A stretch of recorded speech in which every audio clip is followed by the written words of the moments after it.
Welcome to the session. My name is Jeremiah Splan. I'm with the Department of Technology Enhanced Learning here at MTU. And today's session is about media-based assessment. So thinking about alternative modes of assessment, the different things that we can do in terms of kind of project-based or authentic assessment. And so hopefully you'll get some ideas from the session that might be useful that you might be able to apply in your own teaching. So just by way of a quick overview of the session, session should probably be about 30 minutes, give or take. Pretty informal, so I'll just go through some of the kind of ideas around this and I'll give you some examples. So just in terms of an overview then, I'll first kind of start up by talking about what we mean when we say media-based assessment or media-based assignments. A bit of a think about why we use media-based assessment, what's the pedagogical rationale. So I'll talk about some ideas around authentic assessment, around project-based learning, and DigiCompEdu as well. And then we'll have a quick think about how media-based assignments benefit the learners, which is obviously crucial in this. And then I'll give you two examples, one which is probably a bit more involved and one which is a bit more light touch. And I think they will give you some nice ideas to go away with. And then finally, just a couple of pointers on maybe designing media-based assessments for yourself, designing them well, and a few recommendations that you can take away with you. So what then are we talking about here when we say media-based assessment? So media-based assessments or perhaps digital media assignments is another way to put it. Ask learners to follow a brief, to create a piece of work. So that's not dissimilar to many of the assignments you'll already have. And they can do this either individually or as part of a group. So using digital tools is kind of a core part of this. And this can be any number of things. It might be a video or a documentary. It could be a podcast. They're the two examples I'll give you a little bit later on. But it could be a number of other things as well. It could be a social media campaign, could be a website, could be a game. This is probably more applicable if you're doing something like teaching something like computer science. You could have your students make a digital escape room and have kind of learning tied into that. Or it could be any other type of digital media artifact. So as I said, these can be done individually or as a group. I think they're better as a group because you get a lot more learning out of it, a lot more collaboration. The group can assign roles, so they could be presenter, producer, editor. There's a number of different roles that can be allocated to everybody in the group. So you can have them write reflective pieces and so on. I guess the other benefit of student media-based projects is that they can address all of the kind of learning outcomes or the kind of skills that you would assign to traditional assignments, but they can also build in digital and media literacy outcomes as well. And I'll come to that a bit more when I talk about DigiCompEdu. And I think it's probably important to note here at the beginning as a starting point that there's no requirement that the students have any technical skills to do this. Some people might assume that students need to be from a digital creative media type background to be able to do these kind of assessments, but that's absolutely not the case. Though you'll often find that if you do these kind of assignments, someone in these groups may have an applicable skill set. So they might have an art background, like as a hobbyist, they might have music production skills, video editing skills, and so on. So as you kind of roll out these assessments, you'll often find that within the groups, a number of different competencies emerge. So just before I go on to the examples, I want to talk about how this kind of links in with kind of good practice around assessment. So these kind of assessments can be framed within or under the banner of project-based learning, as opposed to problem-based learning, which is a similar acronym. And actually, I noticed it was in the other slide a while ago. So problem-based learning is much more of a single subject type thing, but project-based learning is much more multidisciplinary. It's a bit longer. It's kind of a bigger project, bringing a number of different skill sets in together, I think. So thinking about media-based assessment then, particularly in groups, we're really talking about project-based learning. So if we look at this kind of definition here, we can see at point one, it involves the solution of a problem. So, a problem is typically what we do when we're giving students an assessment. So this is often set up with the student themselves and within the scope of the brief. So here, the students would identify a problem that they want to address with their media resource or their media artifact. They'd make a proposal, and then that would be signed off by the lecturer. So there's a bit more autonomy there. The second point, that it involves initiative by the student or the group of students. So I guess the key part of this kind of learning experience is that the students lead out on the design and delivery of the final output. Point three there, they commonly result in an end product. So, our normal assignments are often a thesis or report, an essay or whatever that might be. But here we're talking about kind of a media-based output, so a podcast or a video, an infographic, something like that. Point four, these projects typically go on for a period of time. They can go on for a considerable length of time if it's a thesis or something, but it can be in a smaller, discrete time unit as well. So I think project-based learning works well when it is a larger project, but it does work at smaller scales too. And then finally, with this project-based learning, teaching staff are involved in this final point, teaching staff are involved in an advisory role rather than a kind of authoritarian role. So they kind of help initiate the project, they kind of check in with them along the way, and then at the conclusion of the project. So there's a lot more autonomy involved, a lot more intrinsic motivation. So that's kind of thinking about this under the banner of project-based learning. Secondly, of the kind of three things I wanted to have kind of in the background as we talked about this was the idea of authentic assessment. So authentic assessment being a form of assessment which involves students conducting real-world tasks in meaningful contexts. And I think something that I often think about is that when we give students essays, I mean, they're a tried and tested way of students kind of demonstrating that they've consumed some knowledge, that they've kind of understood it, that they can kind of synthesize it and, respond to it. So that's really, they are effective. But I think the issue I often have with that is that, the student submits the essay and then they just absolutely forget about it. There's no kind of continuing value from it. Whereas if a student creates something, they've learned some new skills, if that's not their background, and they also have a portfolio piece that they can share afterwards. So I think there's a lot of added value in that. And often when you go into the real world, the world of work after university, they may very well need to use some digital media skills. They may be making infographics in their workplace. In terms of a report, they have to present information and so on. So I think kind of these media-based assignments, these kind of tasks, can add a very authentic element here. And this is just a couple of points about authentic assessment from the National Forum. Here, if we just go through them really quickly, authentic assessment should be challenging. So obviously doing a kind of a podcast or a short video is a challenging task. It should be in the form of a performance or a product. So in our instance here, we're talking about a kind of a podcast or something is our product really. Authentic assessment design should ensure transfer of knowledge. And I think that's definitely demonstrated when you do something like a podcast or a video. Metacognition is a component of authentic assessment. And I think that's like a really strong point. So when we talk about metacognition, we're talking about, learners using the knowledge at hand, having some learning strategies at hand that they can employ. If they don't know how to do something, that they can go out and figure out how to do it. They can plan their learning to achieve that. They can monitor their progress, and then they can evaluate the outcome as well. So that's that idea of metacognition around that. Yeah, so, and then the final one there as well, actually, it's kind of important as well. Collaboration is an integral part of authentic assessment. So again, when students go out into the world of work afterwards, they're not going to be working in silos. They're going to be working with people, and this gives them a really good sense of that as well. So I think that's quite valuable. And again, this is just a quick diagram from that same article, and I'll share these slides afterwards. And all of these resources are pointed to in the resources slide at the very end. But you can see here the idea of authentic assessment. If students can feel that there's a real world value, there's a real application to this as you go up, increasing the authenticity of the assessment.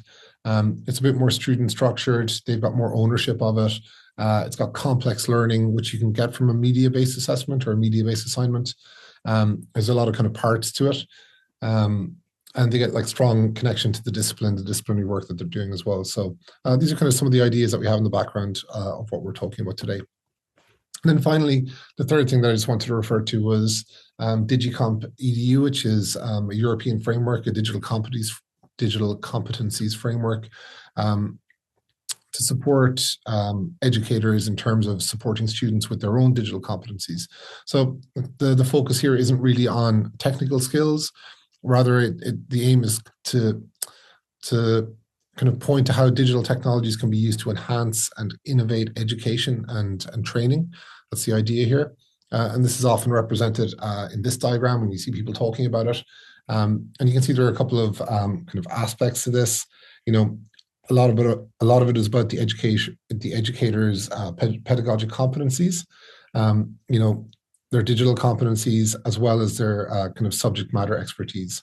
They're kind of tied together there.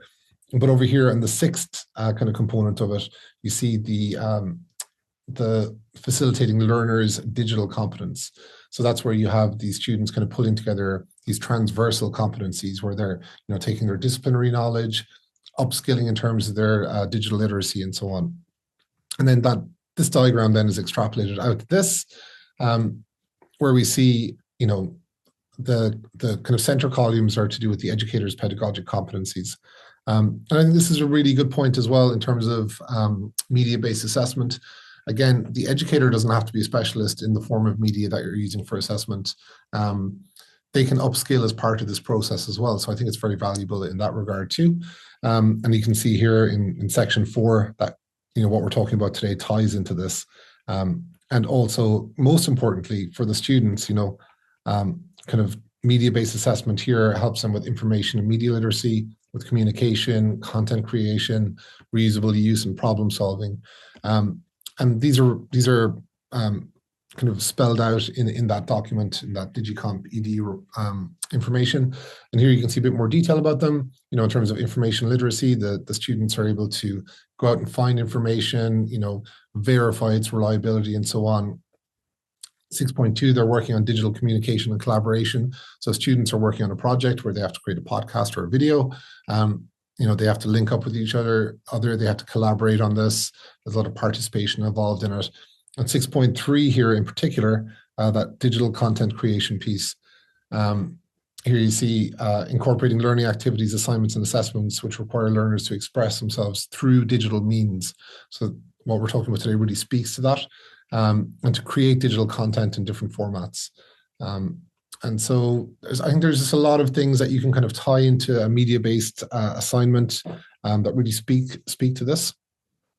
So kind of in short then, you know, what are the benefits of this? I think producing knowledge, there's a real active learning piece in this, you know, so the students are pulling together their subject matter expertise, trying to learn a bit more about whatever mode of media that they're trying to create. So there's kind of active learning in that. So they can apply their existing knowledge, but also produce new knowledge. So much in the same way that if we get them to write an essay, they're looking at existing work and then trying to build on that to create new knowledge. Like that's very evident in what we're doing here. So there's that connection. I think these kind of projects, students can get really interested in them. So there's a lot of intrinsic motivation in these, which I think is very useful. A lot of the things that we want them to be able to do when they go out after university, to be, you know, good presenters, to be able to communicate ideas well. That's very much spoken to here as well. A lot of project management involved in this, information literacy. But I think a big thing, which again, the essays don't really give us, is the idea of portfolio pieces for graduates. So, you know, when students finish their university course, they often don't have very much to demonstrate. They've got their piece of paper, but they don't all have evidence of kind of the work that they've done. So these kind of assignments give students real nice portfolio pieces. You know, if they go to an interview and someone asks them about their communication skills, they've got something tangible that they can show a prospective employer. So I think that's quite nice. Okay, so that's me kind of arguing for arguing the case, you know, saying why this is good, you know, how it ticks a lot of boxes, I think, in terms of what we do. I just want to show you 2 examples. The first one is a video. It's from a project at the University of Galway led by Dr. John Murray, who's in the Department of Natural Sciences there. So this is a module actually that he's been running for a while on the history of life. And I actually previously worked at University of Galway, and I supported John with this module at a few different points for one of the years. He's been running it for quite a while. But it's a really, really good example of this kind of learning in action, and he puts it very well. He's got this kind of short video that talks about the project. So I'm going to play that video for you, and I guess it's worth noting that all of the footage in the video is by the students from the previous assignment. So you get a kind of sense of the work that they're producing. So, you know, in this example, he's coming at it from a natural history perspective, and the students are coming at it from that disciplinary space. But you can see how this could be easily applied to any other discipline as well. Okay, I might just play the clip for you there.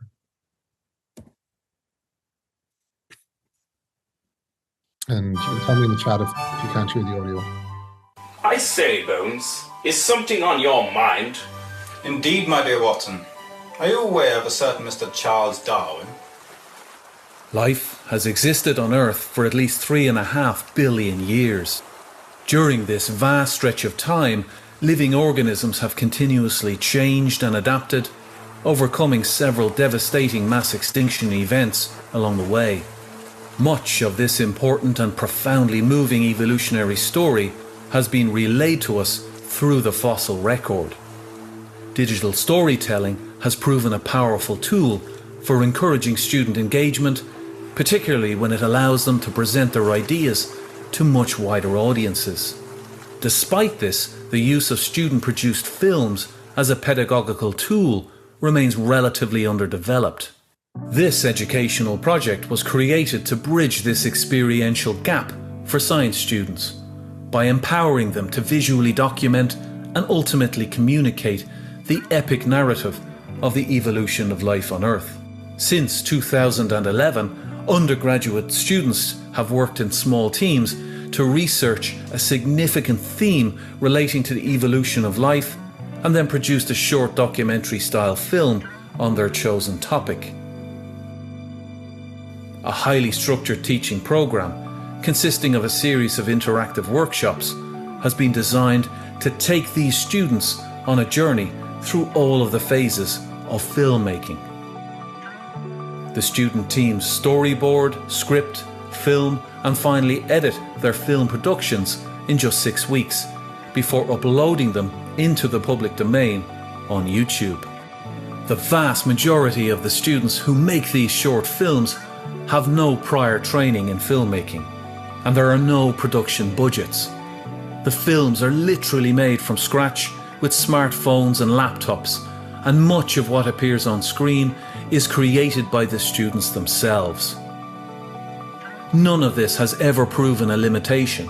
The students generally relish the challenge and instinctively recognise the need to pitch their films at an appropriate level for a general audience. Student feedback is collected every year, and the filmmaking programme regularly modified and enhanced in light of those constructive comments.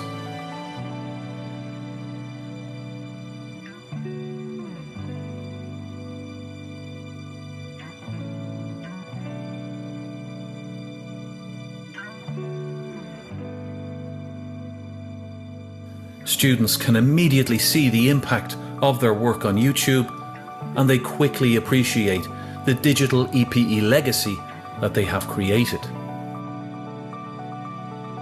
The value of this multimodal teaching approach is that it engages all of the major learning domains. Cognitive skills are enhanced through acquisition, analysis, and communication of knowledge, and practical skills are honed through deployment and use of technology. The students also develop their team working skills, and they find the overall learning experience enjoyable and novel, positively impacting on the affective domain. These student-produced films have now reached a very wide international audience on YouTube and received a fantastic response, with lots of positive, encouraging and constructive comments from viewers. It is clear that the initiative has resonated with the general public, and in a sense, it has closed a much wider circle of learning.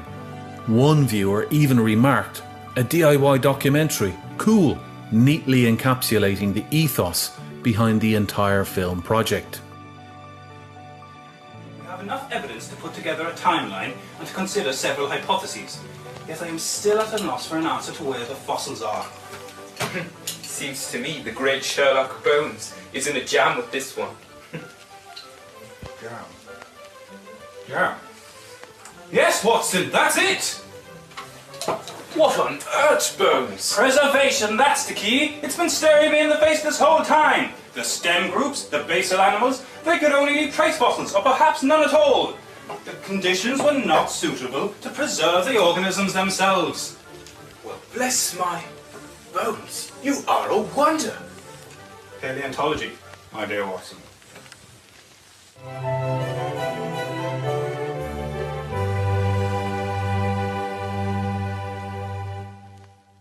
some of them have taken an illustrative approach, some animation, some have done that kind of just talking head documentary style, some have done kind of more creative ones like that example we've seen at the end. But I think it's quite evident from the video that you can see the kind of engagement that he got from the students. They got really into the projects and, produced really good work. And again, as I mentioned afterwards, they all have those videos as a really nice kind of portfolio piece afterwards to kind of demonstrate their communication skills. So I think that's a really nice example there. So that's probably a bit more of a detailed example. If you really want to go quite far with it, as John suggested there in the video, there were workshops throughout the module talking about things like storyboarding, how you could capture good DIY video, good audio, things like that, So he would have brought people in, specialists, to kind of talk about various topics like that, as well as talking about them himself. So it's a bit more involved. And I guess one consideration if you're doing this kind of assessment, it's, how heavily weighted is this assessment? In that instance, that would be a larger weighting because there's a lot of work goes into it for the students.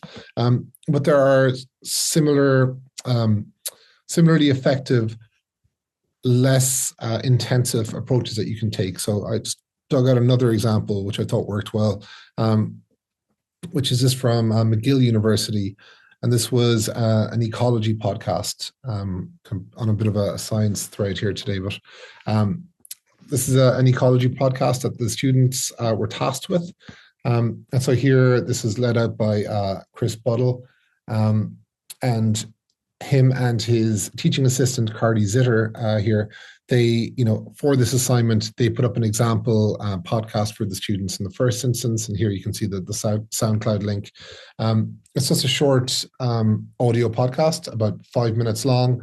They set up the problem. They, bring some information to bear on the topic. They get an expert to phone in and talk a little bit about the topic, then they discuss that, and then they kind of conclude it. So in a way, again, still framed quite like an essay, but it's a bit more conversational, so it's quite nice. And in this, they give some kind of nice detail, which is useful, and I thought this is worth sharing in terms of people who might be thinking of developing this kind of assignment. So helpfully here, they outline the learning outcomes. So expose students to ecological stories in the news. So they're getting to engage with, kind of traditional media or news media sources, exploring how ecology is portrayed in news media, linking those stories to ecological content delivered during lectures. So that's bringing in that kind of academic subject matter information, and communicating them orally and as a group, talking around those concepts and linked to the story. So that's kind of like some nice learning outcomes associated with the podcasting task. And, as you can see there, it's only about 5 minutes long, so it's not really a huge piece of work. And even in the example they gave their students, it's relatively low production value. I think if you were to roll out an assessment like this, if you were talking to the Department of Technology Enhanced Learning here, we'd be able to give you a little bit more expertise and kind of advice on it and how to kind of help the students get the most out of it, which I think is something that could be done. And the other thing that I thought was useful about this, and again, the link is here in the slides, which I'll share with you afterwards. The podcast was a small weighting as opposed to John's example previously. This is only 15% of the whole grade of the class. So, you can bring in one of these assignments as a kind of a lower stakes assignment in the first instance to try it out and see how it works with your students. And then they give an overview of the grading criteria. So the format and the quality, the coverage of the concept. So the disciplinary kind of thing that we're talking about here.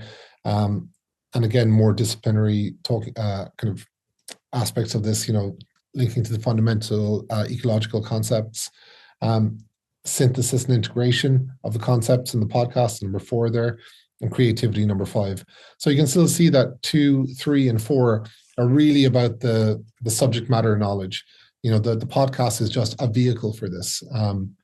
So I think that's kind of interesting as well and worth considering. So there are 2 nice examples, group-based project-based learning tasks that the students can take on, maybe a documentary style video, probably a bit more involved.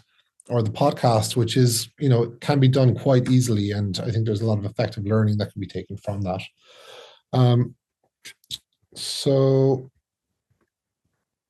I'm not going to play anything from this example, but the links will be here and I'll share them with you so you can look into them afterwards. So just thinking then about video and podcasts, as I mentioned at the beginning, there are other media-based assessments that you could have the students do, create posters, create infographics, create games, whatever that might be. But just kind of focusing on video and podcasting because I think they're quite effective. They're a good alternative way to present, to get the students presenting. And often what we do in higher education is very kind of genres. It's kind of like genres of writing. It's quite genre specific. So, if you're writing an academic article, it's written in a very particular tone and way. If you're presenting to your class, it's quite formal. It's a bit more formal than just having a conversation with someone. And then, these are different ways of kind of communicating ideas. So the podcast is quite an informal way of communicating it, but that's a challenge in itself because you have this probably quite challenging and particular disciplinary language that's used in a topic. So trying to find a nice way to make that conversational and accessible to a wider audience is a good task to give students, I think. You get them to, debate and discuss the ideas, which I think can be quite useful in terms of a podcast as well. Because you can have 2, 3, or 4 of them talking on a podcast. So, they've read and kind of digested the information that you're giving them in the class. And now they're discussing and debating it, which is quite useful. And through that, they're producing new knowledge, which, I think is good kind of higher order, higher level thinking. There's a lot of collaborative learning, a lot of peer learning. And I think like the asynchronous format and delivery is quite nice. And I think that suits certain students. Some students are very good at presenting in a live setting in front of their class or their peers. Others are slightly less comfortable with that. And this gives another alternative to that. So it's asynchronous. They can be more comfortable with their friends or their peers talking about it. And then that's documented and shared then with as their assignment. They can submit that as their assignment. So just kind of before I finish up then maybe just a few points on designing media-based assessments well. I think it's important that you align them with the learning outcomes, this idea of constructive alignment. So whatever your module is that you want the students to be able to do at the end, make sure that this media-based assessment aligns with that the media choice should support the students with what they're trying to demonstrate. Importantly, it should assess thinking and creativity, not tech skills. So, the students are typically we're talking about this really broadly across the university, across any subject. They're not here to study those technical, like they're not, video producers, they're not audio engineers, but they can do a little bit of that. So really what you're trying to assess is the thinking and the creativity behind it. I guess, and kind of linked to that, you can create a really good detailed brief about that, so kind of thinking back here to this example, the majority of these assessment criteria are really about the subject matter. And, you can break that up and give percentages in your rubric to, the production and then, weight them more heavily towards the actual subject matter, which is kind of important part. And you can also offer flexibility. So you could, rather than prescribing them to make a video or make a podcast, you can ask them to make a media artifact and give them a bit more flexibility and a bit more choice in it.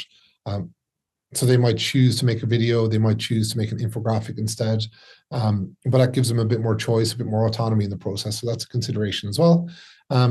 And keeping accessibility in mind. So if you are doing this, if they are making a video, encouraging them to add closed captions to make it more widely accessible. I think that's important too. Setting realistic scope. So making sure that you match the workload and time to the credit level. So, the example that I gave of John Murray's video, which is a bit more involved, is probably more than the 15% of the grade of the class given to this podcast. But I think this example is weighted quite well. It's a short 5-minute podcast. It's weighted to about 15% of the class. So that's a good kind of example there. Sorry, let's go back a bit. Supporting academic integrity. So, I guess some of the reasons that we might choose to offer these kind of assignments or assessments is because of some of the challenges that are, in higher education now around AI, for example, where it's harder to check the work done by students in essays and so on. So at least with these kind of media productions, that they've put in a certain amount of work and they have presented the work themselves and so on. And if you wanted to weigh that up, you can use a kind of a traffic light system for AI if you want to permit them to allow some AI usage for the production of it. Including a reflective element is a good idea as well. So you could have them just write a short reflective piece based on, if it's a group assignment, what exactly they did, how they fit into the project, what they got out of the project. And then finally, making an occasion of the end of it. So I think often when students submit an essay, they cram up to the end, they submit it, right at the 11th hour, and then they just forget about it. The essay is done. But going back to John Murray's example there, the history of life example, I know that at the end of the module, they have a screening day. So they get all the students together, they screen all the films, and they kind of make an occasion out of it. And I think that's a really, really nice idea. Kind of celebrates the work as well, which I think is really cool. And then some just final recommendations then. So start with what you already have. So, review your existing formative and summative assessments and consider if any of those could be adapted to include production of media. So maybe you can make a short video or an audio output rather than designing something completely new, So look at the assignments that you already have, see if they could be adapted. Try something small and low risk. So if this is a new idea for you, don't go all in. Maybe just try something smaller, like that Podcst example that we showed a while ago. That's about 15% of the overall grade. I think that's a nice way to kind of try something out, see how it works, get feedback from the students. Draw on examples from your discipline. So, if you haven't looked before, I can almost be sure that if you go to the MTU library catalog, and you search for your discipline area and podcast examples or video assignments, you will find someone who's been doing this and has got a case study that you can learn from. So you can probably get a lot of good ideas there as well. As I mentioned a while ago, focus on the learning. That's the most important part. Production quality, that's a nice bonus, but that's not really what you're examining. You're still kind of taking this back to your core intended learning outcomes. Be very clear and explicit in your design. So have a really clear brief, a good detailed brief to really kind of support your students and kind of scaffold them in that way. As I mentioned a while ago, really try to bring inclusion and accessibility into this. So that might be offering options for the students to give them a choice to do something that they're comfortable with, or to encourage them to make sure that the content they produce is accessible, that it is accessible for various users. And again, thinking about going back to those kind of pedagogical ideas that we had at the beginning, thinking about authenticity, thinking about real world relevance. So that's it. I think it's quite an interesting idea. And if you haven't tried this before, I'd encourage you to give it a go. Just lastly, in terms of all of the TEL training sessions, just to quickly note that all of these are archived and made available on our TEL YouTube channel. So you can just find that if you go to YouTube and search MTU Department of Technology and Enhanced Learning, you'll find our channel, and all of these training sessions are there, as well as other seminar series. So along the bottom there, you can see our Gen AI seminar series that's available there as well. And if you're interested in doing more about this, or you want to learn more, if you have any questions about it, you can reach out to us via our email address, edtech@mtu.ie. And I'll share these resources with you after, and there's links to everything discussed here today. And that's it. So I'll leave it there. If anyone has any questions, let me know. I'm happy to discuss. Otherwise, we can leave it there, and I'll share the resources with you afterwards. Okay, thanks for coming.